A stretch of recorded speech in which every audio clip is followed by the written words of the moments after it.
আমি ওনার প্রতি শ্রদ্ধা রাখেই বলছি, এত দেরিতে কেন? আচ্ছা, what is the principal contradiction of this day in Bangladesh? বাংলাদেশের আজকের দিনে প্রিন্সিপাল কন্ট্রাডিকশন কি? 47 সনের প্রিন্সিপাল কন্ট্রাডিকশন ছিল মুসলমানদের একটা দেশ পাকিস্তান হবে কি হবে না, আচ্ছা, যুদ্ধে আমরা জয়লাভ করব না এটা ইউনাইটেড ইন্ডিয়া থেকে যাবে।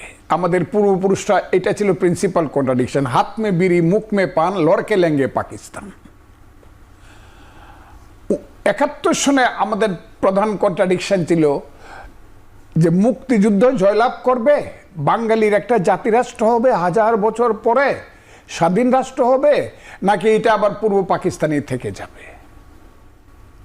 This was the principal contradiction of a nation, এবং যে কারণে যুদ্ধ হয়েছিল। আজকের